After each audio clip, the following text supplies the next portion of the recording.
महाराष्ट्रात काही पंथ निर्माण झाले. ते तसे का निर्माण झाले हे शोधणं खूप महत्वाचं काम आहे. हे अवैदिक पंथ किंवा काही वैदिकत्वाचा अंश असला तरी अवैदिकाकडे जाणारे पंथ आणि दुसरे द्वैती, हेही का म्हणजे या महाराष्ट्राच्या भूमीमध्ये वैदिकांची सत्ता होती, तिला विरोध केला जात होता.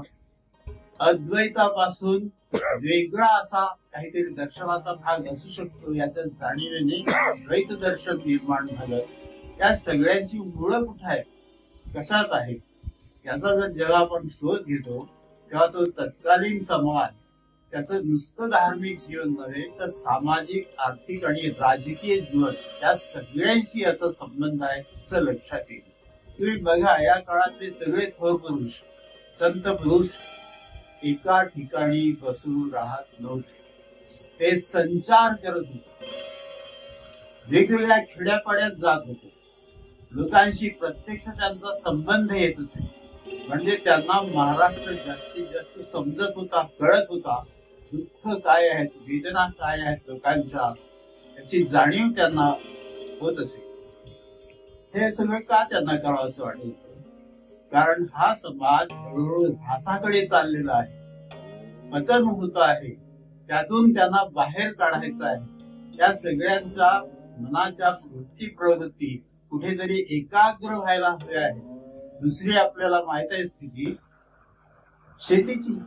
शेती होती आणि किती ते आसमानी कृपेवर अवलंबून असते, किती संकट असतात नाना प्रकारची, हे आपल्याला ठाऊकच आहे. या अशा समाजामध्ये वेगवेगळ्या प्रकारची आमिष दाखवणारी जी काही म्हणून चिन्ह होती त्यांच्या विरोधात महाराष्ट्रात या महानुभावांची आणि वारकरी पंथाची चळवळ सुरू झाली. हे आपण लक्षात घ्या. ते विशिष्ट शतक आणि त्याच्या आधीची शतक या सगळ्यामध्ये या लोकांचं काम अत्यंत महत्वाचं आहे. त्यामुळे या सर्व साधू संतांचं जगणं खूप साधं आणि सोपं होतं. छान म्हणजे आनंदात उपदेश ते करत होते असं अजिबात नव्हतं. अत्यंत कष्टाने तो आपला विचार ते पोचत होते आणि त्याच्या बदल्यात त्यांच्यावर जे आघात होत असत तेही ते सहन करत. त्यातून मग त्यांचा जो विचार आहे तो अधिकाधिक उजळत गेलेला आपल्याला. 18व्या शतकामध्ये तेव्हाची जी सामाजिक परिस्थिती असेल, सामाजिक विषमता असेल, तेव्हा श्री चक्रधर स्वामींनी या महानुभाव पंथाची स्थापना करून समाजामध्ये एक विशिष्ट प्रकारचं आपण त्याला म्हणू मार्गदर्शन केलं किंवा जागरूकता निर्माण केली. त्याचा सर्व आलेख सरांनी आपल्या समोर मांडला.